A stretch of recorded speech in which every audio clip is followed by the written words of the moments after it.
आज वही स्टार्ट करेंगे। आज हम लोग 29-30 को हल्का फुल्का जानेंगे, और उसमें हल्का फुल्का ही जानने लायक है वो, उसमें ज्यादा कुछ जानने के लिए है नहीं। और 32 को हम लोग बढ़िया से पढ़ेंगे। ओके, चलिए शुरू करते हैं। तो हमारा जो पहला आर्टिकल है वो है, अबे क्या हुआ, चल गया। हाँ, चलिए। तो हमारा जो पहला आर्टिकल है वो है आर्टिकल 29-30। इसको हम लोग बोलते हैं रिलीजियस और कल्चरल फ्रीडम। इन दोनों को एक साथ, रिलीजियस और, जो आप लोगों को अभी तक 6 राइट्स के बारे में पढ़ा है आप लोगों ने, उनमें से ये 5वां राइट है, religious and cultural freedom. Okay, ये आर्टिकल 29 और 30 में आता है। और इसके बाद बचता है आर्टिकल 32, जो कि है राइट टू कॉन्स्टिट्यूशनल रिमेडीज। ठीक है, चलिए तो शुरू करते हैं। हम लोग देखेंगे आप आर्टिकल 29 क्या बोलता है। जो ऐसे क्यों आ रहा है, एक सेकंड रुकिएगा थोड़ा, रोज पता नहीं, अरे हम लोग सच में आउटडेटेड आदमी हो गए का।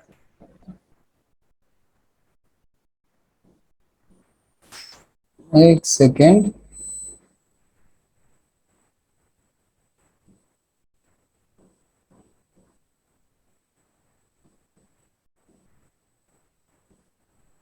फिर आ क्यों नहीं रहा नीचे वाला। हाँ, आर्टिकल 29 ये बोलता है कि भारत में रहने वाले कोई भी व्यक्ति, ठीक है ना, जो धार्मिक और भाषाई रूप से अल्पसंख्यक है। अब ये समझिएगा अल्पसंख्यक होने का क्या मतलब है। बहुसंख्यक इंडिया में कौन है? हिंदू। तो ये जो शब्द है अल्पसंख्यक, इसको संविधान में क्लियर नहीं किया गया है, तो मैं भी क्लियर नहीं कर पाऊंगा। और अभी तक किसी सुप्रीम कोर्ट ने भी इस पे कोई टिप्पणी नहीं की है। मैंने आपको बता चुका हूं कि संविधान में कोई भी शब्द जब क्या बोलते हैं कि थोड़ा उसका अर्थ जो होता है वो क्लियर नहीं होता है, तो उसकी व्याख्या सुप्रीम कोर्ट करती है कि कैसे इसको पढ़ा जाए। लेकिन अभी तक सुप्रीम कोर्ट ने भी माइनॉरिटी शब्द को डिस्क्राइब नहीं किया है, तो इसलिए हम लोग उस पर भी कुछ कमेंट नहीं करेंगे। कह रहा है any denomination of citizen living in any part of India has the right to conserve their dialect, language, script and culture. यानी कि भारत के किसी भी प्रांत में रहने वाले किसी भी, कोई भी जो माइनॉरिटी है, जो अल्पसंख्यक व्यक्ति है, चाहे वो धार्मिक रूप से माइनॉरिटी हो या भाषाई रूप से। भारत में माइनॉरिटी 2 रूप से होता है, एक धार्मिक रूप से और दूसरा भाषाई रूप से, यानी कि जिसकी भाषा बहुत कम लोग बोल रहे हो, बहुत कम बची हो, जिसकी भाषा खत्म होते जा रही हो। तो ऐसे लोगों को आर्टिकल 29 के अंतर्गत स्पेशल पावर्स दिया गया है, फ्रीडम दिया गया है। और वो क्या दिया गया है कि वो लोग अपने भाषा, लिपि, संस्कृति और बोली को बचाने के लिए अगर कोई प्रयत्न करना चाहते हैं तो वो बिल्कुल करें, उनको पूरी आजादी दी जाएगी। अब इसमें क्या होगा, इसका मतलब वो आर्टिकल 30 में इसके बारे में और ज्यादा हम आपको डिटेल बताएंगे। इसमें बताया गया है कि किसी भी व्यक्ति को, ठीक है ना, किसी भी व्यक्ति को किसी भी शैक्षणिक और सरकारी, याद रखिएगा शैक्षणिक और सरकारी, शैक्षणिक में कहीं भी पब्लिक नहीं लिखा गया है, ध्यान दीजिएगा। एजुकेशनल में कहीं भी पब्लिक शब्द का जिक्र नहीं है। इट मीन्स कोई भी इंस्टीट्यूशन हो, even private even public, doesn't matter, वो आपको धर्म, जाति और भाषा के आधार पे आपका एडमिशन लेने से मना नहीं कर सकती है। और सरकारी संस्थान है वो तो है ही, सरकारी संस्थान कोई भी हो वो मना नहीं कर सकते हैं। लेकिन इवन प्राइवेट भी है, और अगर वो एजुकेशनल है तब याद रखिएगा, अगर एजुकेशनल के अलावा कोई और है तो वो आपको एडमिशन देने से मना कर सकता है। लेकिन अगर वो एजुकेशनल है तो वो कभी भी आपको रिलीजन, कास्ट और लैंग्वेज के आधार पे आपका एडमिशन मना नहीं कर सकता है। तीसरा आर्टिकल 29(1), ये हो गया आर्टिकल 29, सॉरी ये हो गया, अरे यार ये क्या हो रहा है,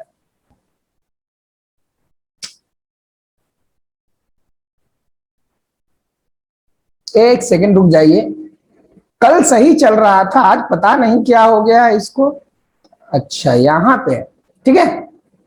तो आर्टिकल 29(1) जो है, जो आर्टिकल 29 ये है जो आपने ये पढ़ा, ठीक है, यहां तक आर्टिकल 29 ये बतलाता है। अब आर्टिकल 29 का कुछ डिफिनीशन है, कुछ आगे उसका जोड़ा गया है, उसमें पार्ट कैसे जोड़ा गया है समझिए। आर्टिकल 29(1) वो क्या कहता है कि अगर आपको अपनी भाषा, बोली, लिपि और संस्कृति को बचाने के लिए धरना प्रदर्शन भी करना पड़े तो आप वो करने के लिए मतलब क्या है, आजाद है। आप चाहे तो धरना प्रदर्शन भी कर सकते हैं, ठीक है। जैसे कहने का मतलब अगर आपको ये समझ में ना आया हो तो मैं आपको इसका एक एग्जांपल बता दूं।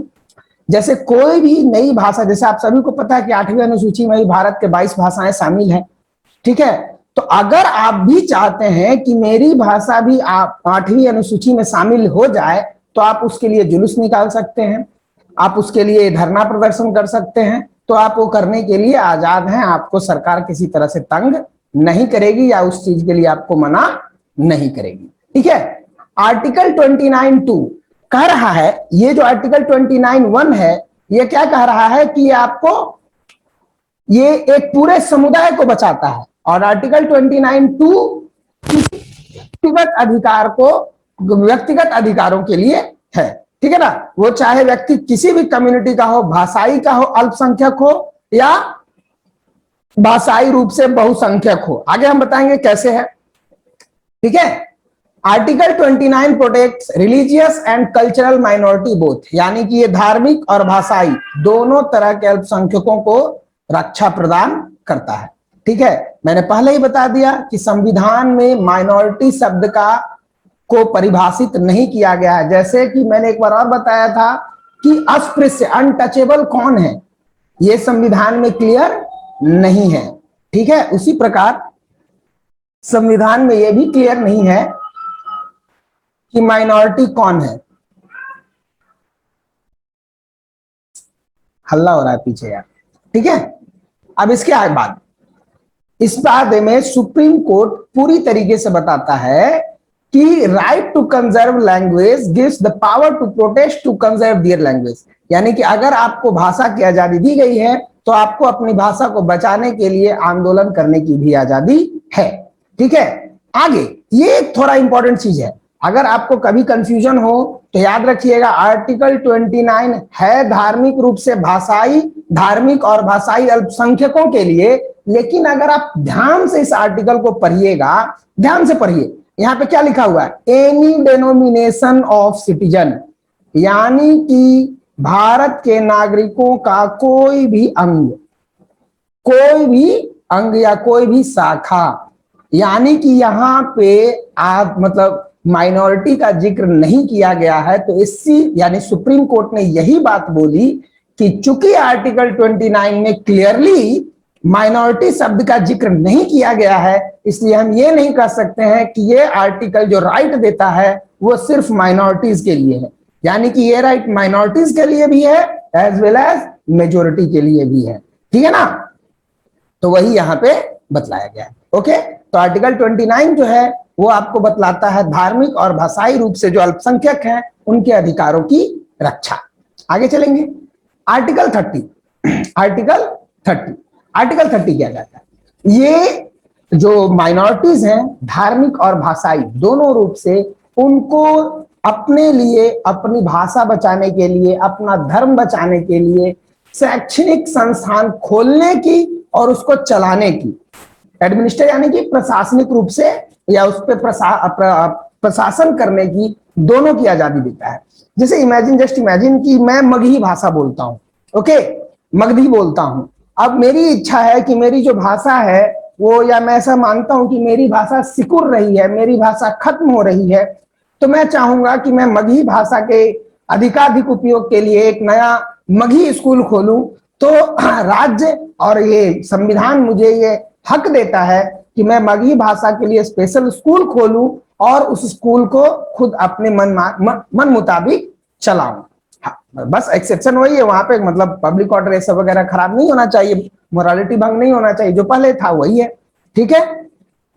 क्या कह रहा है कि ऑल माइनॉरिटीज यानी सभी माइनॉरिटी जितने भी अल्पसंख्यक हैं उनको अपने हित के अनुसार, यानी कि उनका जो भाषा का हित है या उनका धार्मिक हित है, उस आधार पे वो कोई भी अपने लिए इंस्टीट्यूशन संस्थान बना सकते हैं। जैसे कि मैंने एक बना दिया कि मगही भाषा विकास संस्थान बोर्ड, ठीक है, और मैं उसका अध्यक्ष बन गया, तो मैं उसको चाहूं तो चला भी सकता हूं और उसको एडमिनिस्टर भी कर सकता हूं। अब आगे देखिएगा, A state will not be biased if funding aid to educational institution।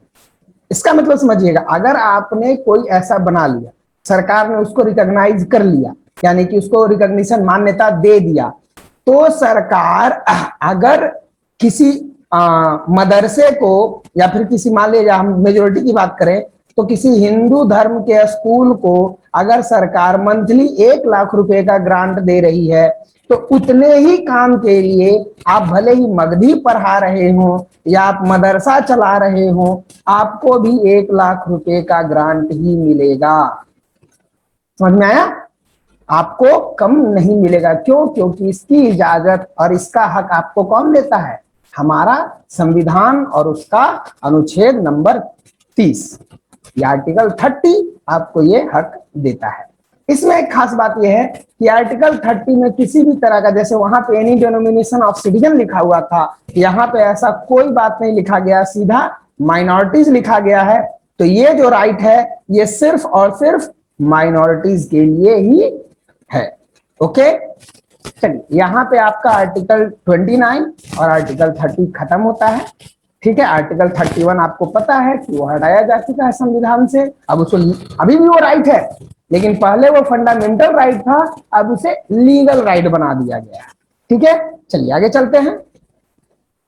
अब हम आते हैं आर्टिकल 32 पे। ये बहुत इंपॉर्टेंट है और अक्सर अक्सर इससे हर एग्जाम में क्वेश्चन आता ही आता है। लेकिन जनरली सभी लोग क्या करते हैं, बस नाम रट जाते हैं, समझ नहीं पाते हैं। रीजन, क्योंकि उनको समझाने वाला भी टीचर नहीं मिलता है। ठीक है, क्योंकि नाम इसका उल्टा पुल्टा है, habeas corpus, mandamus, कोवरंटो, certiorari, prohibition, तो लोग कंफ्यूज हो जाता है। ठीक है, और वो याद नहीं कर पाता है, उसको समझ नहीं पाता है। एक बार समझ जाइएगा तो 1-2 नंबर तो एग्जाम में पक्का हो जाएगा, क्योंकि लगभग हर दूसरे एग्जाम में इससे क्वेश्चन आता ही आता है। ठीक है, सबसे पहले जानिए कि ये कितना इंपॉर्टेंट है। इसकी व्याख्या डॉक्टर अंबेडकर ने संविधान सभा में ऐसे की थी कि this is the heart and soul of constitution. ये संविधान की हृदय और आत्मा है और इसके बिना संविधान अर्थहीन है, यानी कि इसके बिना संविधान का कोई मतलब नहीं है, जिसे बोला गया है संवैधानिक उपचारों का अधिकार। यानी कि कहने का मतलब क्यों है कि इतना इसको वेटेज क्यों दिया गया, बाबा साहब ने आखिर इसको इतना वैल्यू, इतनी महत्ता क्यों दी? रीजन है कि मैंने आपको बताया कि फंडामेंटल राइट्स का गार्डियन कौन है, फंडामेंटल राइट्स का डिफेंडर कौन है? Supreme court. अगर आप कहीं पे भी आपके राइट्स का वायलेशन होता है तो आप डायरेक्ट कहां जा सकते हैं? सुप्रीम कोर्ट में जा सकते हैं। आर्टिकल 32 ही वो प्रावधान देता है, आर्टिकल 32 ही आपको ये राइट देता है कि आप डायरेक्ट एक छोटी सी घटना के लिए भी डायरेक्ट सुप्रीम कोर्ट का दरवाजा खटखटा सकते हैं कि here my fundamental rights are being violated, please do something. और सुप्रीम कोर्ट बाउंड है, ये भी याद रखिएगा। अभी मैं बता दे रहा हूं, इसे आगे मैं बताता, हाई कोर्ट को भी ये राइट है, सुप्रीम कोर्ट को भी ये राइट है, याद रखिएगा। लेकिन हाई कोर्ट मना कर सकता है। हाई कोर्ट, अगर आप फंडामेंटल राइट के वायलेशन का केस लेके हाई कोर्ट के पास गए, ऐसे जनरली मना नहीं करेगा कोई, लेकिन इन केस हाई कोर्ट चाहे तो मना कर सकता है, लेकिन सुप्रीम कोर्ट कभी मना नहीं कर सकता है, याद रखिएगा। अगर आप सुप्रीम कोर्ट के पास फंडामेंटल राइट के वायलेशन को लेके जाते हैं तो सुप्रीम कोर्ट कोई भी बहाना बना के आपकी अर्जी को ठुकरा नहीं सकता है, उसको उस पर सुनवाई करनी ही होगी। But high courts are not bound by this. ठीक है, ये उनका डिस्क्रिशनरी पावर है। क्यों? क्योंकि वो इसके प्राइमरी डिफेंडर नहीं है। इसका प्राइमरी डिफेंडर और प्राइमरी गार्डियन कौन है फंडामेंटल राइट्स का? Supreme court. और ये कौन बनाता है सुप्रीम कोर्ट को प्राइमरी डिफेंडर? आर्टिकल 32। ठीक है, तो तो इसीलिए आर्टिकल 32 को हम बोलेंगे, आपसे रिक्वेस्ट करेंगे कि आप पूरे ध्यान से पढ़िएगा, पूरे ध्यान से, एकदम पूरा बॉडी एंड माइंड आपका यहां पे होना चाहिए। ध्यान से पढ़िए, क्योंकि जो 5 रिट हैं वो बहुत इंपॉर्टेंट है, होल लाइफ आपको काम आएंगे, इवन इन योर लाइफ काम आएंगे, कि आपके लाइफ में अगर कुछ वैसा होता है आपके साथ तो आप उसका इस्तेमाल कर सकते हैं। ठीक है, चलिए आगे शुरू करते हैं। तो इसको बोलते हैं संवैधानिक उपचारों का अधिकार। ठीक है, ये दिया जाता है ताकि आपके फंडामेंटल राइट्स को आसानी से, मतलब अच्छे से आपके फंडामेंटल राइट्स आपको मिलते रहे, उनका कभी मतलब क्या, उनको क्या कह सकते हैं आप, उसको रोका ना जाए, उसको खत्म ना किया जा सके। ठीक है, इसे संविधान का मौलिक ढांचा माना गया है। और आपको पता होगा, आपको शायद नहीं, आप पहले भी मैं बता चुका हूं, अगर नहीं पता है तो फिर से मैं याद दिला दूं कि everything in the constitution can be amended but not it's basic structure.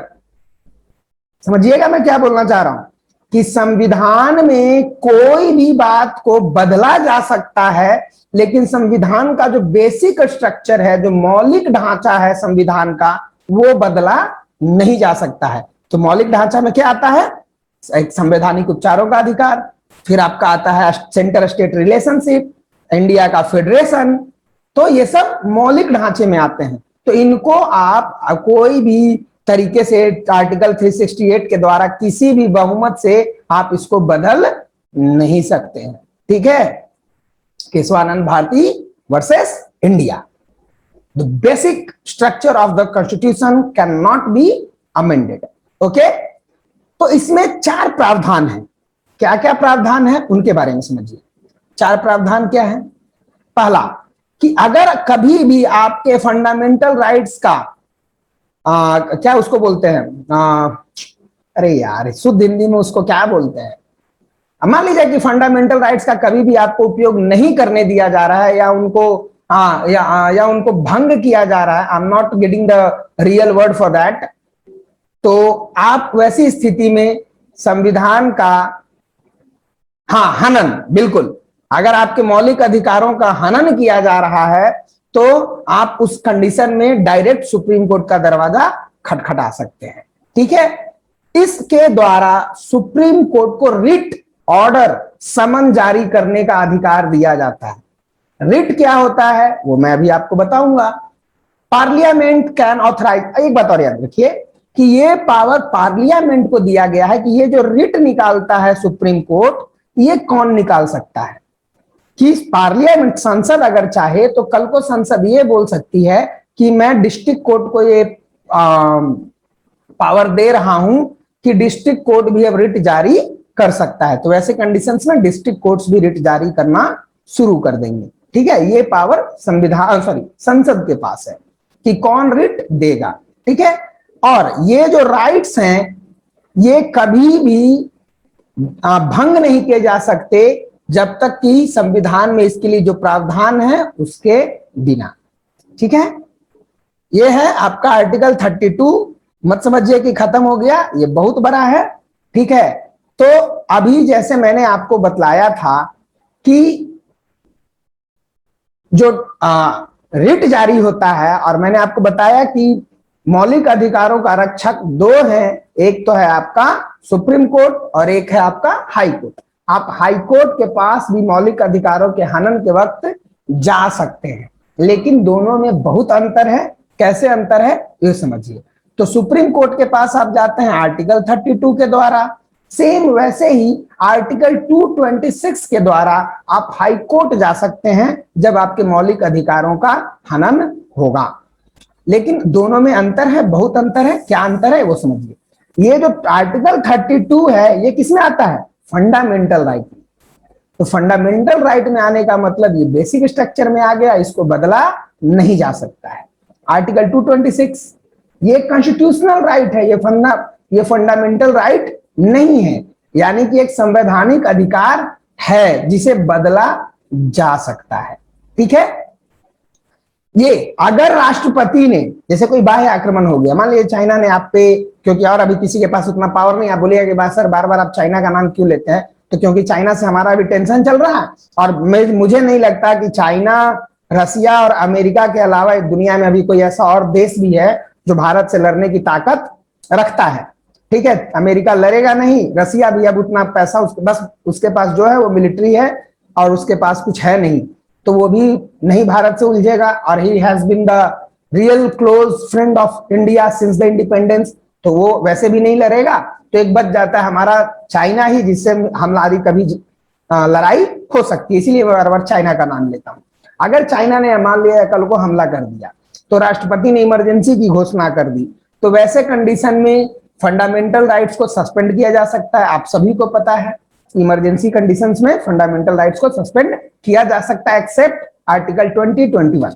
ठीक है ना, इसे इमरजेंसी के टाइम भी भंग नहीं किया जा सकता है। ठीक है, आपको थोड़ा उल्टा उटपटांग लग रहा होगा कि ऐसा कैसे यार, फंडामेंटल राइट को भंग किया जा रहा है और इसको भंग नहीं किया जा रहा है। क्यों? क्योंकि ऑलरेडी डिस्क्रेशनरी पावर है किसका? हाई कोर्ट का, इसीलिए। ठीक है, देखिए इसमें क्या होता है कि ये सिर्फ फंडामेंटल राइट्स में डील करेगा। सुप्रीम कोर्ट सिर्फ फंडामेंटल राइट के वायलेशन में डील करेगा। अगर आपके लीगल राइट का वायलेशन हुआ तो आप डायरेक्ट सुप्रीम कोर्ट जा रहे हैं दरवाजा खटखटाने, तो हो सकता है सुप्रीम कोर्ट आपके पिटीशन को रिजेक्ट कर दे। वो कहे कि नहीं, पहले निचले लेवल से आइए तब हमारे पास आइए। बिल्कुल, और वही होता भी है। जब तक वैसा कोई मैटर ना हो तब तक सुप्रीम कोर्ट के पास आप केस लेकर डायरेक्ट नहीं जाते हैं। ठीक है, लेकिन ये जो हाई कोर्ट है, इसमें फंडामेंटल राइट के साथ साथ अगर आपके किसी लीगल राइट का भी हनन होता है तो आप डायरेक्ट हाई कोर्ट जा सकते हैं और हाई कोर्ट आपका केस लेता भी है। फंडामेंटल राइट का अगर आपको हनन होता है, आप सुप्रीम कोर्ट के पास गए, तो सुप्रीम कोर्ट पूरे इंडिया के किसी भी इंस्टीट्यूशन को रिट दे सकता है कि आपने इस व्यक्ति के फंडामेंटल राइट्स को वायलेट किया है, आप यहाँ मौजूद होइए और प्रमाण दीजिए और अपना पक्ष रखिए। लेकिन ये कर सकता है नहीं, ये सिर्फ अपना लोकल ज्यूरिसडिक्शन करेगा। देखिए एक चीज मैंने आपको बताया होगा पहले भी कि भारत में एकात्मक न्याय प्रणाली है। India has a single judicial system. Remember, अगर आपसे कोई पूछे कि बिहार का हाई कोर्ट कौन सा है, बिहार का हाई कोर्ट कौन सा है, तो आप बोल देते हैं पटना हाई कोर्ट।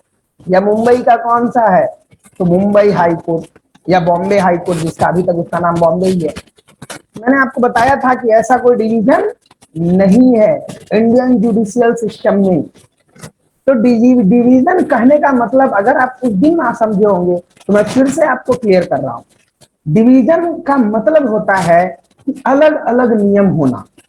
ठीक है, डिवीजन का मतलब अलग अलग नियम होना। जैसे अगर आप बिहार में हैं तो हो सकता है कि बिहार में शराब रखने के लिए आपको जो सजा है वो अलग है। महाराष्ट्र में, आप जहां मैं हूं वहां मुंबई में शराब पीने के लिए सजा नहीं है, लेकिन बिहार में शराब पीने के लिए सजा है। तो वो जो स्टेट का मैटर है वहां पे बदल रहा है कानून। ठीक है ना, लेकिन वो सिर्फ स्टेट सब्जेक्ट के लिए, और लिकर स्टेट का सब्जेक्ट है। ठीक है, लेकिन अगर आपसे कोई ऐसे पूछे कि क्या बिहार का कोई अपना हाई कोर्ट है, बिल्कुल नहीं। बिहार का अपना कोई हाई कोर्ट नहीं है, मुंबई का अपना कोई हाई कोर्ट नहीं है। ये सारे हाई कोर्ट किसके हैं? सुप्रीम कोर्ट ऑफ इंडिया के, यानी कि इंडिया के। ठीक है, किसी भी स्टेट का कोई इंडिया में हाई कोर्ट अपना नहीं है। याद रखिएगा, मैं फिर से बता रहा हूं। जैसे बिहार पुलिस होता है ना, महाराष्ट्र पुलिस होता है, लोग नाम लिख लेते हैं यहाँ पे, पंजाब पुलिस, दिल्ली पुलिस। ये जुडिशियल सिस्टम में इंडिया के ऐसा कोई भी डिवीजन नहीं है, याद रखिएगा। They all work under the supervision of supreme court of India. बस सुप्रीम कोर्ट ऑफ इंडिया ने अपना बर्डन कम करने के लिए और कामों में, मतलब काम में आसानी हो, इसलिए अपने बहुत सारी ब्रांचेज बना रखी हैं, और वो ब्रांचेज अलग अलग लोकल लेवल पे काम करती हैं। ठीक है, याद रखिएगा, इंडिया में सिंगल जुडिशियल सिस्टम है, यानी कि बिहार का अपना, पंजाब का अपना, दिल्ली का अपना हाई कोर्ट नहीं होता है। ठीक है, यहाँ पे सिर्फ एक ही कोर्ट होता है, वो होता है सुप्रीम कोर्ट, और बाकी सभी उसके अंडर काम करते हैं। जितने हाई कोर्ट्स हैं, जितने डिस्ट्रिक्ट कोर्ट्स हैं, जितने सेशन कोर्ट्स हैं, सब उसी के अंडर काम करते हैं। ठीक है, याद रखिएगा इस बात को। ठीक है, तो यही बात है कि हाई कोर्ट जो है, पटना हाई कोर्ट हो या बॉम्बे हाई कोर्ट हो, तो ये बस अपने ज्यूरिसडिक्शन में ही रिट जारी कर सकता है। बॉम्बे हाई कोर्ट कभी पंजाब के व्यक्ति के लिए रिट जारी नहीं कर सकता है। ओके, एफआर, चूंकि ये फंडामेंटल राइट से जुड़ा हुआ है, मैं पहले ही आपको बता चुका हूं, तो अगर आप सुप्रीम कोर्ट के पास जाते हैं कि सर मेरे फंडामेंटल राइट्स का वायलेशन हुआ है, प्लीज हेल्प मी, तो सुप्रीम कोर्ट ये नहीं बोल सकता कि no no I am busy at this time, please come after some time. Supreme court ये नहीं बोल सकता है, बट हाई कोर्ट बोल सकता है। क्यों? क्योंकि वो हाई कोर्ट का प्राइमरी कंसिडरेशन नहीं है। ठीक है, वो उसका डिस्क्रिशनरी पावर है, वो चाहे तो आपके लिए रिट इशू करेगा, चाहे तो रिट इशू नहीं करेगा, याद रखिएगा। चलिए आगे चलते हैं। अब आते हैं हम लोग टाइप्स ऑफ रिट्स। अब अभी तक आप लोगों ने रिट रिट रिट रिट खूब रिट सुना, लेकिन होता क्या है रिट, इसके बारे में जानेंगे। तो रिट पहली बात जान लीजिए 5 तरह का होता है। पहला को बोलते हैं हिबियस कॉर्पस, ठीक है। दूसरा को बोलते हैं मैंडेमस, तीसरा को बोलते हैं सर्टियोरारी, ऐसा ऐसा वर्ड है, लैटिन वर्ड है सब, तो बोलने में भी मैं लड़खड़ा जा रहा हूं। चौथा को बोलते हैं प्रोहिबिशन, प्रोहिबिशन तो इजी है। और पांचवा को बोलते हैं क्यो वारंटो, क्यो वारंटो, ठीक है। तो थोड़ा कंफ्यूजिंग है, आशा करता हूं आप लोग कंफ्यूज ना हो, इसको आसानी से मैं समझाता हूं, आप समझिए। और जितना इजी वे में हो सकता है उतना इजी वे में समझिएगा, टेक्निकल टर्म में जितना जाइएगा उतना ही आप कंफ्यूज होइएगा, ठीक है। तो मैंने कोशिश किया है कि 1-2 केसेस भी लेके आऊं आपके पास, ताकि केसेस के माध्यम से आप उसको समझें कि उसमें क्या क्या हुआ है। ओके, जनरली कोई भी टीचर आपको केसेस नहीं बताएगा, लेकिन मैंने केसेस सिर्फ इसलिए लिए हैं, आपको कंफ्यूज करने के लिए नहीं, आपको समझने के लिए, ताकि आपको आसानी से समझ में आ जाए कि किस केस में कैसा डिसीजन हुआ, तो उसका मतलब क्या है। ओके, तो सबसे पहला रिट है हिबियस कॉर्पस। ये लैटिन वर्ड है, इसका मतलब होता है कि प्रोड्यूस द बॉडी, यानी कि बॉडी को लेके आओ। ये क्या बोलता है? बॉडी को लेके आओ, ठीक है। इसका हिबियस कॉर्पस का मतलब होता है प्रोड्यूस द बॉडी। अब ये क्यों बोला गया है?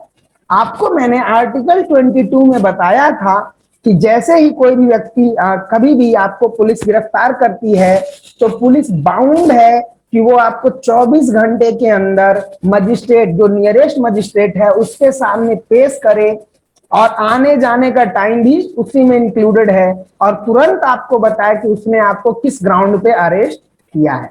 ये बात मैं आपको ऑलरेडी बता चुका हूं। अगर इन एनी केस पुलिस आपको गिरफ्तार करती है, 24 घंटे के अंदर मजिस्ट्रेट के सामने नहीं पेश करती है, उस केस में आप मान लीजिए आप तो गिरफ्तार है, तो आपके मम्मी पापा, आपके दोस्त यार कोर्ट में जाएंगे, हिबियस कॉर्पस पिटीशन डालेंगे कि सर यहाँ पे मेरे आर्टिकल 22 के द्वारा दिए गए फंडामेंटल राइट का वायलेशन हो रहा है, प्लीज कुछ कीजिए। तो कोर्ट हिबियस कॉर्पस रिट जारी करेगा कि जिस आदमी को तुमने गिरफ्तार किया है उसको जल्दी मेरे सामने प्रस्तुत करो। पुलिस को बोलेगी, आपको नहीं, या फिर जिसने भी उसको गिरफ्तार किया है वो व्यक्ति उसके सामने गिरफ्तार होगा। पुलिस से पूछा जाएगा कि आपने इसे क्यों डिटेन किया है, वो बोलेगा कि हाँ सर इसने ये क्राइम किया था। वो पुलिस से पूछेगी, पुलिस से पूछेगा कि 24 घंटा से ज्यादा हो गया, आपने अभी तक इसे मजिस्ट्रेट के सामने क्यों नहीं पेश किया। तो अगर सैटरडे संडे है तब तो पुलिस बच जाएगा कि सर सैटरडे संडे था, कोर्ट बंद था, तो मैं इसको लेके आ नहीं पाया। लेकिन अगर आप उसने गलती से आपको मंडे को गिरफ्तार कर लिया और ट्यूसडे को पेश नहीं किया था, वो क्या करेगा? तो वैसे कंडीशन में आपको जज, जो भी जज नहीं बोलना चाहिए, व्यक्ति विशेष का नहीं नाम लूंगा, जो आपको कोर्ट होगा वो आपको रिलीज कर देगा। अगर पुलिस ने कोई ऐसे ग्राउंड बताए कि जिसपे आपको रिलीज नहीं किया जा सकता है, तो वो आपको फिर से वापस लीगल कस्टडी में कोर्ट ऑर्डर देके भेज देगा। ओके, ठीक है। अब इसका मतलब आप लोगों को समझ में आया? नहीं समझ में आया फिर से बता दे रहा हूं, रियली में आपको लगता है समझ में आ गया, 10 दिनों के बाद आप फिर कंफ्यूज हो जाएंगे। ठीक है, होता यूं है, ये रिट का इस्तेमाल सिर्फ इसलिए तब किया जाता है जब किसी व्यक्ति को गिरफ्तार किए हुए 24 घंटे से ज्यादा हो गए, उसको पुलिस के सामने प्रस्तुत नहीं किया गया, पहला केस। दूसरा केस, उसको गिरफ्तार किया पुलिस ने लेकिन ग्राउंड नहीं बताया कि किस आधार पर गिरफ्तार किया, वैसे केस में भी आप हिबियस कॉर्पस का इस्तेमाल कर सकते हैं, कोर्ट में पिटीशन डाल सकते हैं, कोर्ट हिबियस कॉर्पस के द्वारा रिट जारी करेगी, पुलिस को या जिसने भी आपको डिटेन किया है अनलॉफुली उसको बुलाएगी और उससे रीजन पूछेगी। अगर उसका जवाब सेटिस्फैक्टरी रहेगा आप डिटेन रहिएगा, अगर उसने सेटिस्फैक्टरी जवाब नहीं दिया आप उसी टाइम रिलीज हो जाइएगा। ओके, अब इसमें कुछ इंपॉर्टेंट जजमेंट मैं बता दे रहा हूं।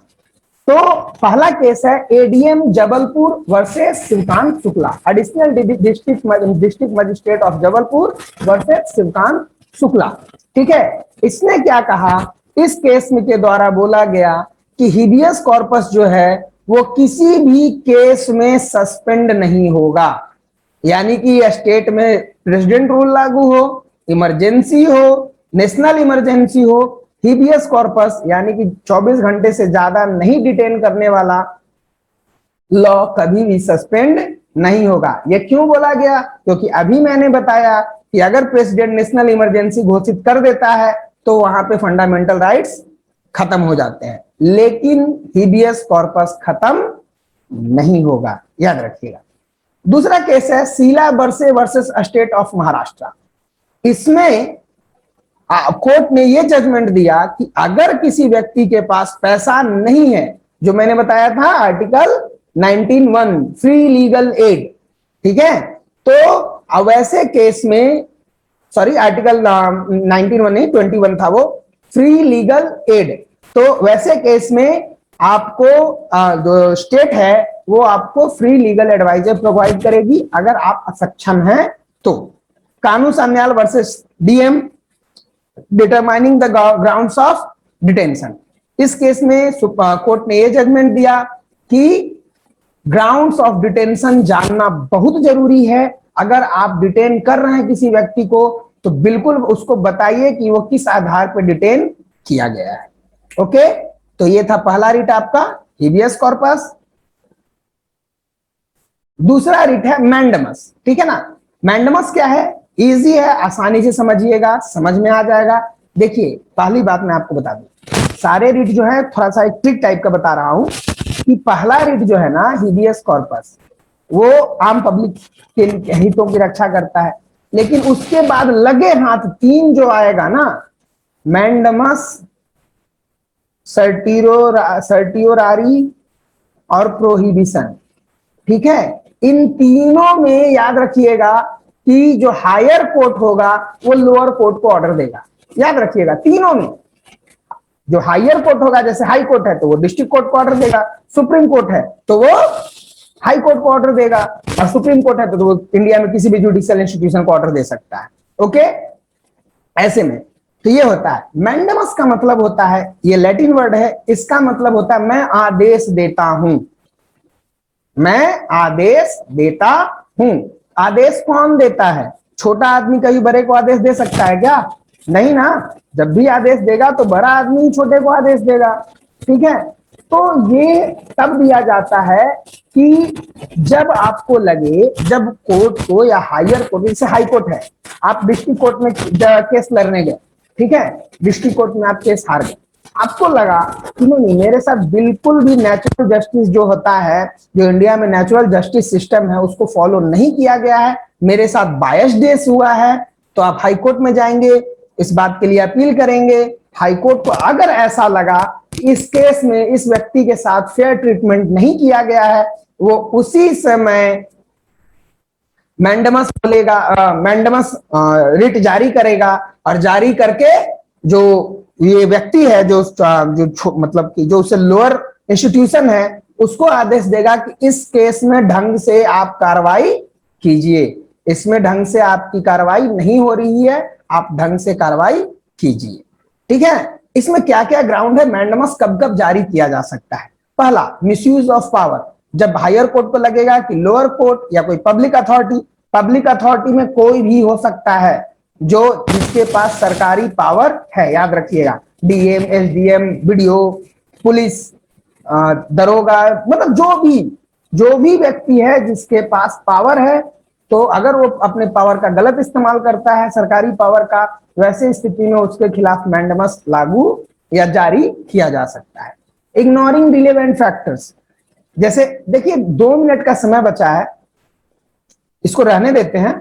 ठीक है, 1 मिनट 38 सेकंड का समय बचा है। अब मैं आपको दोबारा लिंक भेजता हूं, उसके बाद इसको आगे कंटिन्यू करते हैं, क्योंकि फिर बोलना शुरू करेंगे और फिर बीच में कुछ छूट जाएगा तो लय टूट जाता है। ओके, दोबारा लिंक भेज रहा हूं।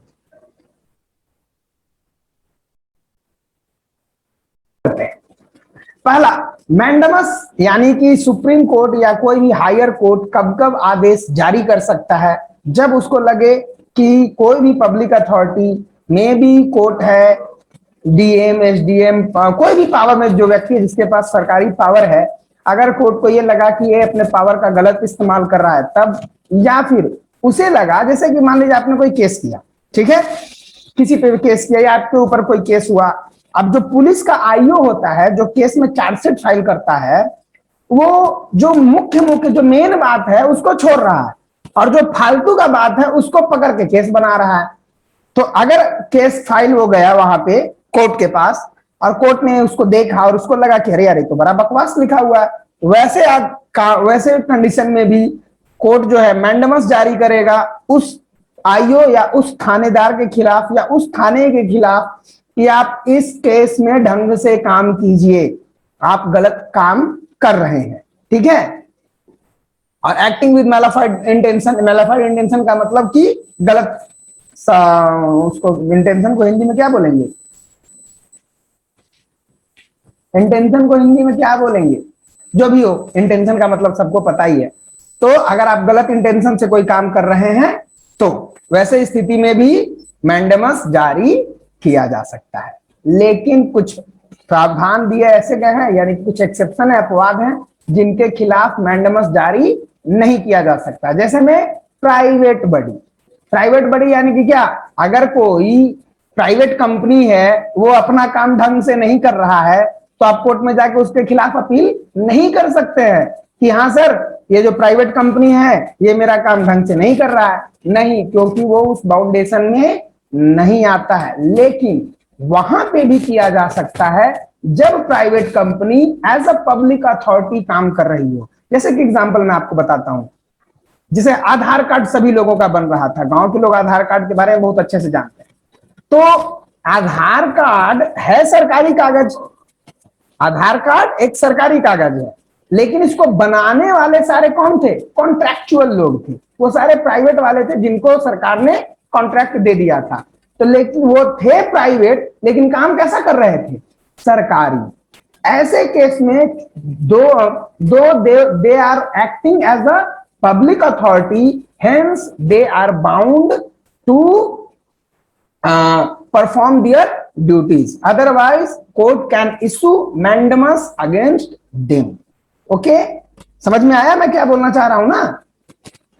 अगर कोई सरकारी अथॉरिटी है तब तो बिल्कुल आ ही गया अपने आप, लेकिन अगर कोई प्राइवेट है और एज अ पब्लिक अथॉरिटी काम कर रहा है तो उसको भी अपनी ड्यूटी ढंग से निभानी पड़ेगी। ओके, फेमस जजमेंट, इसमें 2 केस आते हैं, बररकांत वर्सेस स्टेट ऑफ बंगाल। इसमें बोला गया कि हम कभी भी किसी भी प्राइवेट एंटिटी को क्या बोलते हैं, कंपेल नहीं कर सकते हैं किसी काम को करने के लिए। लेकिन दूसरा केस यहाँ पे देखिए, ठीक वही मैं अभी आपको जो समझा रहा था, हेमेंद्र नाथ पाठक वर्सेस गुवाहाटी यूनिवर्सिटी। तो गुवाहाटी यूनिवर्सिटी उस टाइम जो था ये एक प्राइवेट इंस्टीट्यूट था, ठीक है, उस टाइम एक प्राइवेट इंस्टीट्यूट था, ठीक है, लेकिन वहां के एक लड़के ने केस किया कि सर जो मेरा नंबर है वो पासिंग मार्क्स मेरे को आया है, लेकिन यूनिवर्सिटी ने मेरे को फेल कर दिया। तो वो कोर्ट में गया और बोला कि यहाँ पे वो जो कोर्ट जो है वो ठीक से अपना ड्यूटी नहीं निभा रहा, यानी कि ignoring relevant factors, misuse of power, ठीक है।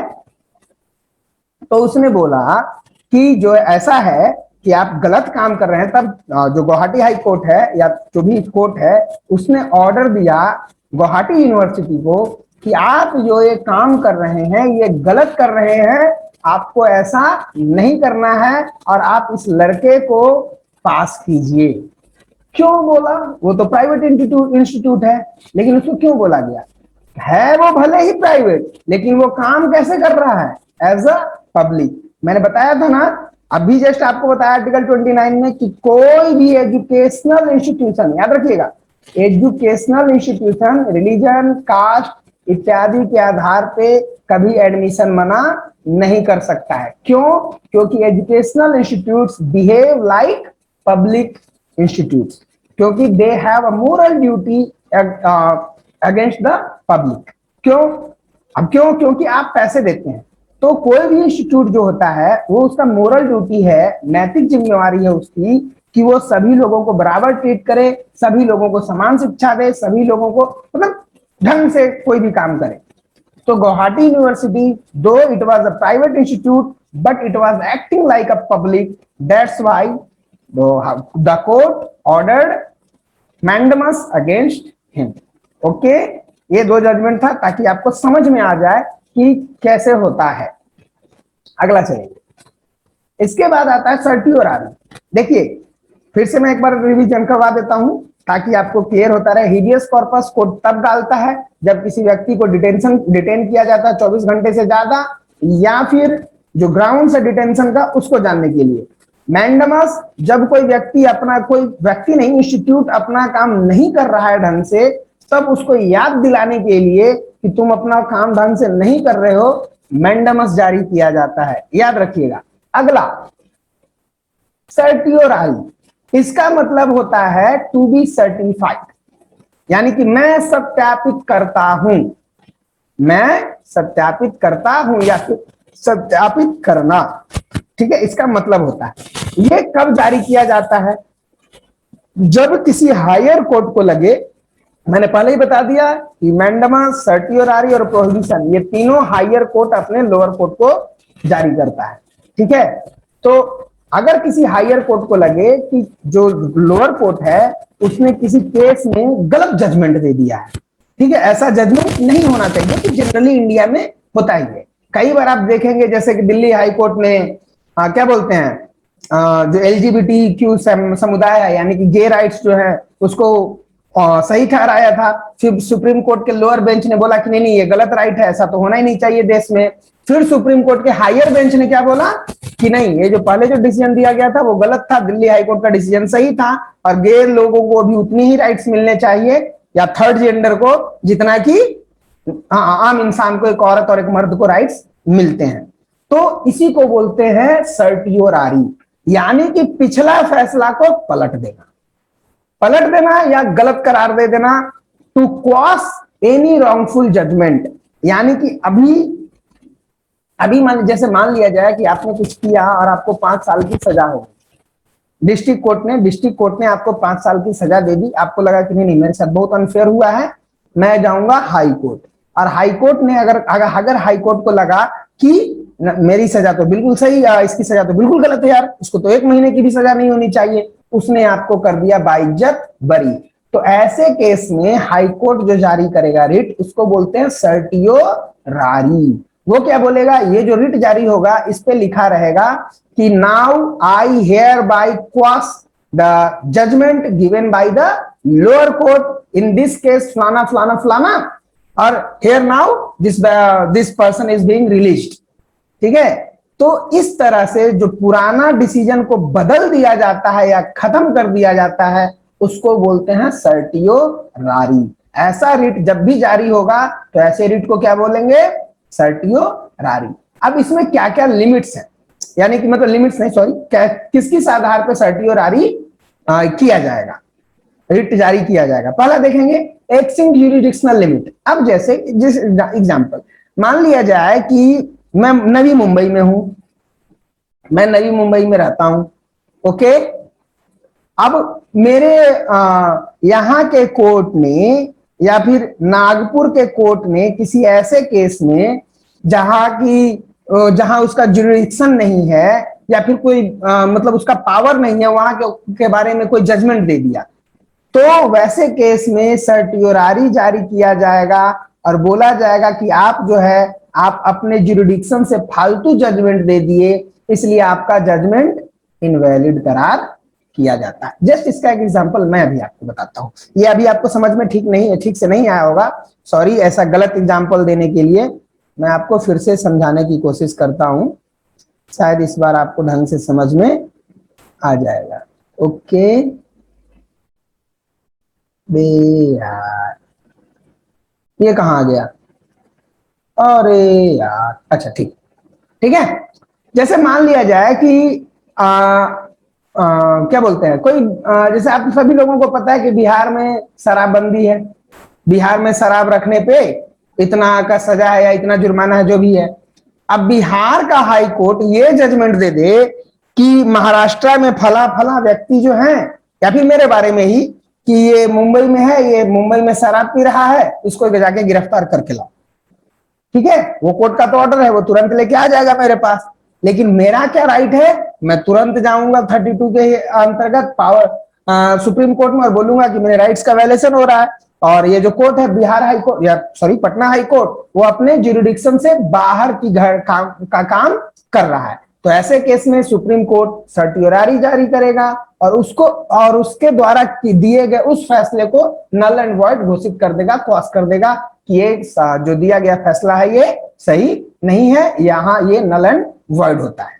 ठीक है, violating the principle of natural justice, ये थोड़ा समझने वाला चीज है। कोर्ट वर्ट के मैटर में मेरे को बहुत मजा आता है, मेरा पूरा खानदान को आता है और हम लोग को इसीलिए इतना नॉलेज भी है सब चीज के बारे में। लेकिन नेचुरल जस्टिस समझिएगा होता क्या। आप लोगों को जनरली आप सभी लोग मतलब इंडिया के बारे में बस गलत बात जितना है ना आप लोग बहुत जल्दी समझते हैं। किसी से भी पूछिएगा, अरे यार इंडिया के कोर्ट में तो इतने केसेस पेंडिंग है, इतने केसेस पेंडिंग है, कोर्ट का लोग तो पागल हो रखा है, यहाँ सजा मिलने में लोगों को 20-20 साल निकल जाता है। अरे भाई साहब, उसका रीजन है भारत की न्याय पद्धति जो है वो बोलती है नेचुरल जस्टिस, और जहां जैसे ही नेचुरल जस्टिस शब्द आ गया there will be delay, there will be delay. कैसे समझिए, नेचुरल जस्टिस का मतलब ही ये होता है कि आप किसी भी व्यक्ति को उसका पक्ष रखने का पूरा समय देंगे। आप किसी को, अब जैसे मान लिया जाए कि दो व्यक्तियों के ऊपर केस चल रहा है या फिर आपको पुलिस ने पकड़ लिया किसी केस में, ठीक है, और आपके पास कोई अपने बारे में कोई ऐसा पक्ष है जो जैसे मान लीजिए कोई पेपर है, ठीक है, जो आपकी बेगुनाही साबित कर देगा, लेकिन वो पेपर अभी आपके पास है नहीं, और वैसे कोई केस में पुलिस या कोर्ट आपको ये बोले कि तुम झूठ बोल रहे हो, तुम्हारे पास तो ऐसा कोई पेपर है ही नहीं, लो अभी हम तुम्हें फांसी की सजा सुना देते हैं, जो कि अमेरिका में बहुत होता है। खैर अमेरिका एक आइडियल टाइप का स्टेट है लेकिन फुल्ली नहीं, लेकिन फिर भी अमेरिका में एक बातें होती हैं। ठीक है, इंडिया में ये चीज नहीं होता। नेचुरल जस्टिस का मतलब ही होता है कि भले ही 100 कैदी 100 गुनाहगार छूट जाएं, एक बेगुनाह को सजा नहीं होनी चाहिए।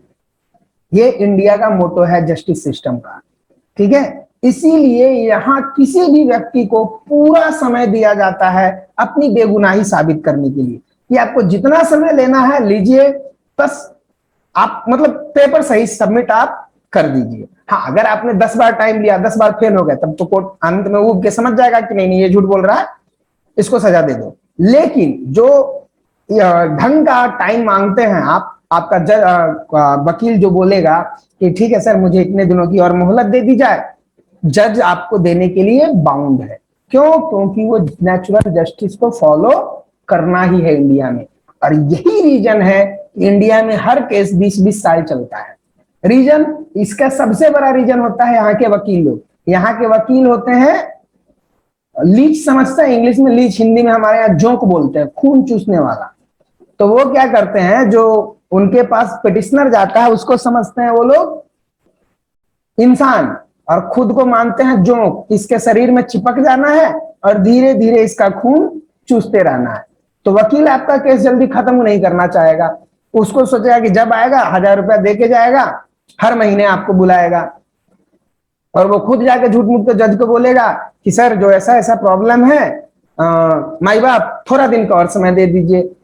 दो जज is bound by the law of natural justice, वो उसको उतना टाइम दे देता है कि ठीक है जाओ अगली सुनवाई तुम्हारी इस तारीख को होगी, और यही करने में 20-20 साल निकल जाते हैं। समझ में आया? और यही रीजन है कि इंडिया में इतने सारे केसेस पेंडिंग है, उसका रीजन है नेचुरल जस्टिस, यानी कि कोर्ट बाउंड है आपको उतना समय देने के लिए जितने समय में आप अपनी बेगुनाही साबित कर सकते हैं। समझ में आया? इसीलिए कोई भी दिमाग में आप कोई भी बात बिठाने से पहले सोचिए कि क्या आप जो सोच रहे हैं और जो बिठा रहे हैं दिमाग में वो सही है या गलत है। ठीक है? Passing a wrongful judgment order, अभी तो जैसे मैंने बता दिया कि अगर किसी केस में उसको लगा कि नहीं नहीं इसमें गलत डिसीजन दिया गया, तुरंत सर्टियोरारी हायर कोर्ट रिट जारी करेगा और बोलेगा कि ये गलत डिसीजन है, ये अभी से नल एंड वॉइड हो गया। ठीक है? Overlooking the procedure established by law, बस ये दोनों एक ही तरह का है। यानी कि इसका मतलब क्या होता है कि अगर आपके केस में जो कानून के द्वारा बनाई गई पद्धति है उसका पालन नहीं किया गया निचले कोर्ट के द्वारा या निचले अथॉरिटी के द्वारा, तो अपर कोर्ट या हायर कोर्ट को यह राइट है कि वो सर्टियोरारी रिट जारी करे और निचले कोर्ट को समझाए कि ये गलत हो रहा है और या फिर उसके डिसीजन को नल एंड वॉइड घोषित कर दे। ठीक है? इसमें एक दो इंपॉर्टेंट जजमेंट जानेंगे, कौन कौन सा है? TC Basappa versus TC T Nagappa. इसमें बोला गया कि ज्यूरिसडिक्शन जो है किसी भी जगह का वो मानना बहुत ही अनिवार्य है। ऐसा नहीं आप किसी दूसरे कोर्ट के ज्यूरिसडिक्शन में इंटर नहीं करेंगे। ओके? सूर्यदेव राय वर्सेस रामचंद्र राय, ये क्या बोलता है कि जो सर्टियोरारी जो है वो सिर्फ अपने से निचले कोर्ट पे या अपने बराबर के कोर्ट पे, याद रखिएगा अपने बराबर के कोर्ट पे भी, यानी कि अगर पटना हाई कोर्ट को लगा, जैसे पटना हाई कोर्ट तो फिर वही ज्यूरिसडिक्शन वाला मैटर हो जाएगा, लेकिन जस्ट मैं आपको छोड़ रहा हूं फिर आप कंफ्यूज हो जाएगा। जैसे मान लिया जाए कि मैं मुंबई में हूं, बॉम्बे में हूं और नवी मुंबई का कोई केस है और नवी मुंबई के डिस्ट्रिक्ट जज ने कोई डिसीजन दिया, तो अगर बॉम्बे के डिस्ट्रिक्ट जज को लगे कि इसमें इन चारों में से किसी एक चीज को फॉलो किया गया है या फॉलो नहीं किया गया है ढंग से, किसी लॉ को फॉलो नहीं किया गया है ढंग से, तो वो चाहे तो इसके जजमेंट को क्वाश कर सकता है कि आपके द्वारा जो जजमेंट दिया गया था उसमें इस ग्राउंड पे आपने गलती की है, इसलिए आपके जजमेंट को हम क्वाश कर रहे हैं, ये मेरा नया जजमेंट है। Okay? That is called certiorari. Okay? अब अगला चलते हैं। अगला है प्रोहिबिशन। ये बहुत सिंपल है, मतलब इसका मतलब ही होता है कि इसका मतलब होता है निषेध। निषेध करने का मतलब क्या? जो अभी जस्ट आपको बतलाए सेम वही कंडीशन सब रहेगा, बस सर्टियोरारी जो है किसी भी पब्लिक अथॉरिटी के खिलाफ किया जा सकता है, लेकिन प्रोहिबिशन जो है वो अगेंस्ट सिर्फ जुडिशियल बॉडी के खिलाफ किया जा सकता है। कहने का मतलब क्या कि सारा चीज वही रहेगा, बस अंतर यह है कि उसमें इसमें जो हायर कोर्ट होगा वो लोअर कोर्ट को मना कर देगा, कहा कि नहीं तुम ये काम मत करो, ये तुम्हारे क्या बोलते हैं क्या बोलते हैं तुम्हारे जुरिडिक्शन से बाहर है। ठीक है? और जो पूरा पिछला जो पूरा कंडीशन बताया सेम वही रहेगा। ठीक है? देखिए अंतर थोड़ा इसमें हम लिखे होंगे, हम आपको क्लियर समझाते हैं दोनों में अंतर क्या है। नहीं लिखा है? क्या बात करो यार, अरे यार एक सेकंड रुक जाइए, एक सेकंड मैं फिर से स्क्रीन शेयर कर दे रहा हूं। कुछ दोनों में अंतर नहीं लिखा, शेट यार, अंतर लिखना था दोनों में। चलिए कोई बात नहीं, समझा देते हैं हम आपको।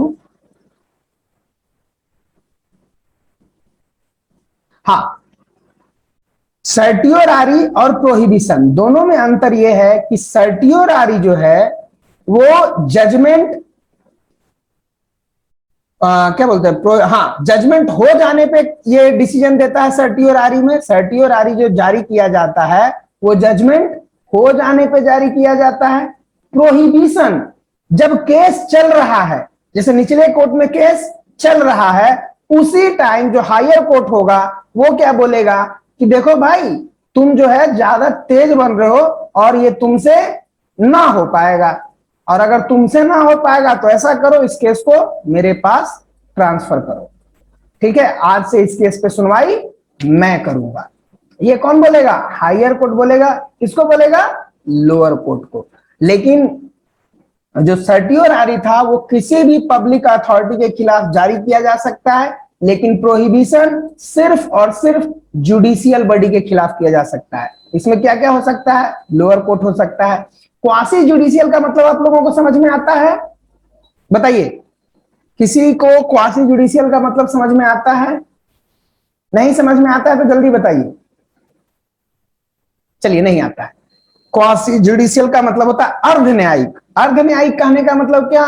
कि जो सेटलमेंट भी करवा दे, जो सजा ना दे। जैसे कि हमारा इनकम टैक्स का एपीलेट ट्रिब्यूनल, जैसे मैं इनकम टैक्स में काम करता हूं तो यहाँ पे भी एक बॉडी होता है जिसको बोलते हैं इनकम टैक्स एपीलेट ट्रिब्यूनल। तो वो क्या, या आपका जो इनकम टैक्स का अपना सीआईटी का ये होता है, जो जब भी आपको केस का टैक्स का झमेला होता है तो आप ट्रिब्यूनल में जा सकते हैं, और आप इनकम टैक्स की कोर्ट में जा सकते हैं, आईटीएटी में जा सकते हैं कि जो सर ऐसा है, मेरा टैक्स इतना बनता है, देखिए आपके एओ ने या फिर मेरे एओ ने और फला व्यक्ति ने इतना टैक्स बना दिया, ये तो मेरे साथ गलत हो रहा है। तो अपीलेट ट्रिब्यूनल देखेगा उस केस को और बोलेगा कि हाँ यार आप बात सही कर रहे हो, आपका टैक्स तो इतना ही बनता है, इस ग्राउंड पे आपको टैक्स में रिबेट मिलना चाहिए, तो उस आधार पे आपको वो टैक्स माफ कर देगा। तो ये भी एक क्वासी जुडिशियल बॉडी कहलाता है। तो ऐसे को भी प्रोहिबिशन जारी किया जा सकता है। ओके, अंतर इतना ही है, दोनों सेम है।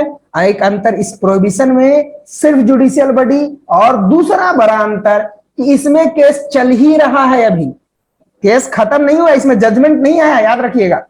प्रोहिबिशन में जजमेंट नहीं आया है, क्योंकि अगर जजमेंट आ जाएगा तो फिर प्रोहिबिशन रिट कभी जारी ही नहीं किया जाएगा। रीजन, क्योंकि तब सर्टियोरारी जारी किया जाएगा। सर्टियोरारी में क्या बोलता है कि आपने जो ये जजमेंट दिया ये गलत जजमेंट है, मैं इसको नल एंड वॉइड घोषित करता हूं। ठीक है, जजमेंट आ जाने के बाद सर्टियोरारी। जजमेंट नहीं आया है, केस चल रहा है, और जैसे मेरे ऊपर केस चल रहा है, मेरे को लगा कि ये कोर्ट मेरे ढंग से मतलब अनबायस्ड नहीं है, ये बायस्ड तरीके से काम कर रहा है, मैंने हाई कोर्ट में अपील दायर किया कि ऐसे ऐसे हो रहा है मेरे केस में, हाई कोर्ट तुरंत प्रोहिबिशन जारी करेगा और बोलेगा कि आप एक्स्ट्रा जुडिशनल काम कर रहे हैं, या फिर आप अपने पावर का मिसयूज कर रहे हैं, आप इस केस को, I prohibit you in this case and please forward this case to me, और वह केस को अपने पास बुला लेगा। तो ऐसे रिट को प्रोहिबिशन बोलते हैं। ओके, लास्ट वन इज को वारंटो। को वारंटो का मतलब होता है किस हैसियत से। हिंदी में इसका मतलब होता है किस हैसियत से। ठीक है, को वारंटो तब जारी किया जाता है जब कोई पब्लिक ऑफिस हो। सबसे पहली बात, वो पब्लिक संस्थान होना चाहिए, यानी कि पब्लिक प्रॉपर्टी, सार्वजनिक संपत्ति होनी चाहिए, यानी कि स्टेट के द्वारा बनाया गया हो। ठीक है, वहां पे कोई आदमी गलत तरीके से जाके बैठ गया हो, ठीक है, और वो उस ऑफिस का इस्तेमाल यूज कर रहा हो, या वो इस ऑफिस का इस्तेमाल कर रहा हो, तो वैसे केस में को वारंटो जारी करेगा कोर्ट कि आप किस अधिकार से उस कुर्सी पे बैठे हुए हैं।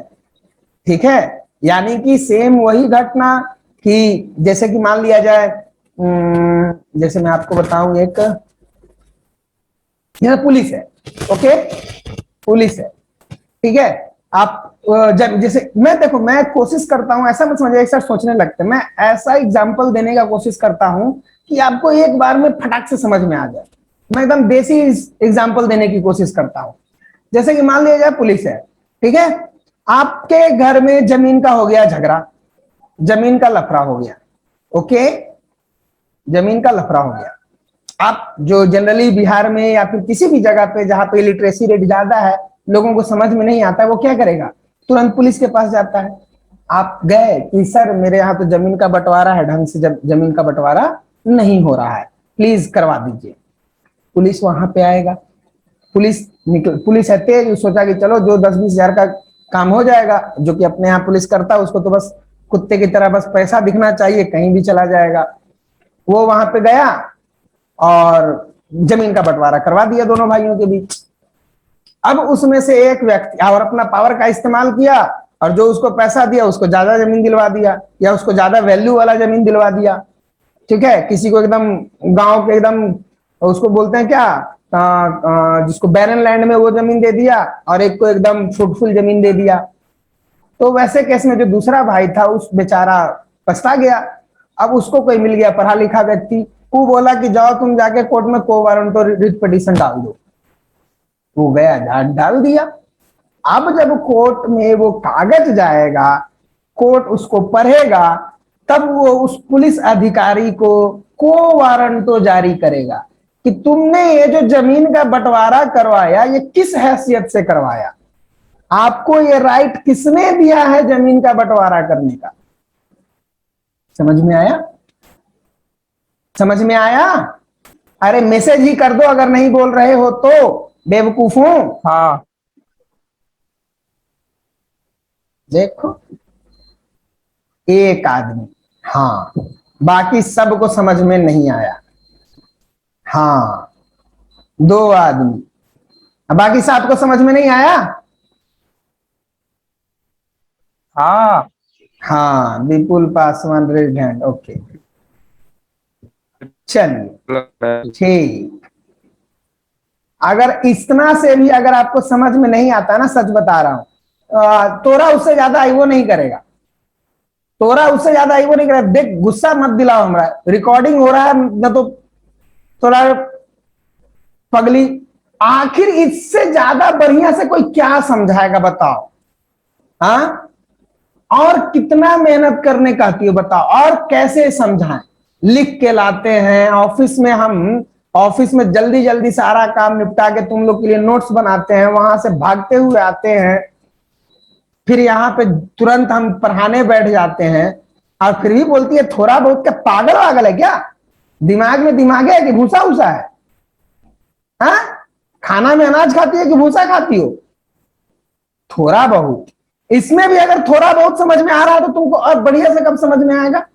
इतना बढ़िया से समझा रहे हैं हम, एक भी चीज छोड़ नहीं रहे हैं, 10-10 एग्जाम्पल दे रहे हैं, इतना बढ़िया से नोट्स बना के लाए हैं, फिर भी थोड़ा बहुत समझ में आ रहा है, बेवकूफ। ठीक है, इसमें मैं जो इंपॉर्टेंट जजमेंट था वो था Jamalpur Arya Samaj versus doctor D Ram. इसमें कोर्ट ने रिट इशू करने से मना कर दिया। क्यों मना कर दिया? बोला कि भाई ये पब्लिक मैटर नहीं है, ये प्राइवेट मैटर है, तो हम प्राइवेट मैटर में हाथ नहीं डालेंगे। ओके, और ये जो ये सिर्फ पब्लिक अथॉरिटी के खिलाफ ही किया जा सकता है, किसी प्राइवेट अथॉरिटी के खिलाफ नहीं। ओके, यहां पे आपके सारे 5 रिट होते हैं खत्म। ठीक है, अब इसमें मैं आपको थोड़ा सा फिर से समझा देता हूं, एक बार फिर से आप रिट को समझ जाइए ताकि आपको दिक्कत ना हो। 5 रिट होते हैं, 5 रिट होते हैं, इंपॉर्टेंट बस यही है इस क्लास में, और इसके अलावा आर्टिकल 29 और 30 बस एक बार में रट जाइएगा, तो उससे उतना उससे क्वेश्चन भी पूछता नहीं है, और इसमें उतना कुछ वैसा समझने लायक भी नहीं। ठीक है, तो फिर से रिट समझते हैं। रिट 5 होते हैं, habeas corpus, mandamus, certiorari, prohibition और क्वो वारंटो। फिर से ब्रीफ में बता रहा हूं, हिबियस कॉर्पस तब इस्तेमाल किया जा रहा है जब किसी व्यक्ति को डिटेन किया गया हो अनलॉफुली, या 24 घंटा से ज्यादा हो गया हो और उसको मजिस्ट्रेट के सामने पेश नहीं किया गया हो।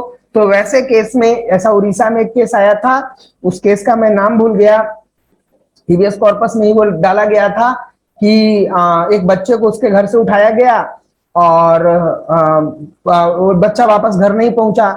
पुलिस ने, मतलब उसके माँ बाप के सामने, बच्चे को गाड़ी में बिठाया, गिरफ्तार किया, और कुछ दिनों के बाद उस लड़के की लाश मिली, तो माता पिता ने हिबियस कॉर्पस डाल दिया।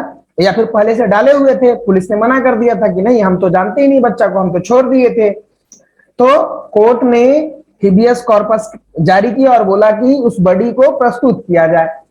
अब पुलिस के पास बॉडी है ही नहीं, कहां से प्रस्तुत करेगी, ठीक है। और कुछ दिनों के बाद बच्चे का लाश मिला, तो कोर्ट ने ऑर्डर दिया कि इसके माता पिता को 1.5 लाख रुपया दिया जाए, और प्लस जो जो, और जब पोस्टमार्टम हुआ तो पता चला कि लड़के के सर पे लाठी से वार किया गया था।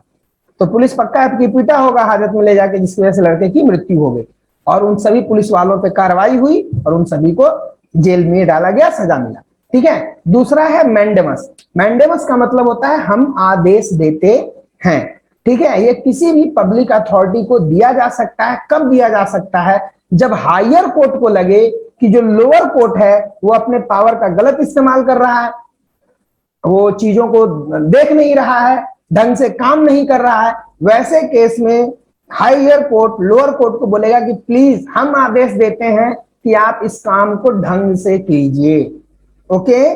तीसरा देखिए, मैंडेमस, सर्टियोरारी, प्रोहिबिशन तीनों कोर्ट पे लागू होता है, ओके। ऐसे पांचों कोर्ट पे ही लागू होता है, लेकिन तीनों हायर कोर्ट लोअर कोर्ट को लेटर लिखते हैं तीनों में, या लोअर अथॉरिटी को, ठीक है। तो मैंडेमस बता दिया, जब काम ढंग से नहीं कर रहा हो तो उसको वो बोला जाता है कि आप ढंग से काम कीजिए। तीसरा है सर्टियोरारी। सर्टियोरारी कब इस्तेमाल होता है?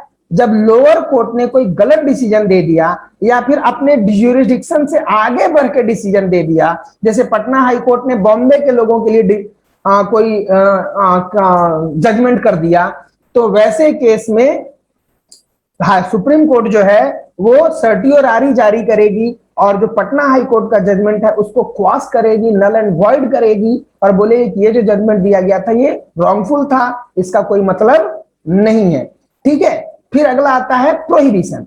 प्रोहिबिशन में होता है सेम वही चीज, सारी घटनाएं वही रहेगी, लेकिन सर्टियोरारी में केस खत्म हो चुका था, जजमेंट आ चुका था। प्रोहिबिशन में जजमेंट नहीं आया है, प्रोहिबिशन में अभी केस चल ही रहा है। तो हायर कोर्ट को लगेगा कि इसमें गलत काम हो रहा है, ढंग से काम नहीं किया जा रहा है, नेचुरल जस्टिस को नहीं फॉलो किया जा रहा है, तो हायर कोर्ट बोलेगा कि आई प्रोहिबिट यू, यानी प्रोहिबिशन कर दिया, प्रोहिबिशन रिट जारी कर दिया कि मैं तुम्हें मना करता हूं, मैं निषेध करता हूं तुम्हें, और तुम ये केस मुझे सौंप दो, तुमसे ना हो पाएगा, ये हम कर लेंगे, ओके। तो दैट इज कॉल्ड प्रोहिबिशन। पांचवा है को वारंटो। को वारंटो होता है किस हैसियत से, यानी कि कोई ऐसा पब्लिक अथॉरिटी का काम आपने कर दिया जिसके लिए आप ऑथोराइज्ड नहीं है और आपने कोई काम कर दिया, तो वैसे केस में कोर्ट क्वो वारंटो रिट जारी करती है कि आपने ये काम किस हैसियत से किया। पांचों का मैंने एग्जांपल दिया, आपको इंपॉर्टेंट जजमेंट्स बताए। उम्मीद करता हूं आपको समझ में आ गया होगा। अगर समझ में नहीं आया है प्लीज अपना सर दीवार पे मार लीजिए, आप गधे हैं।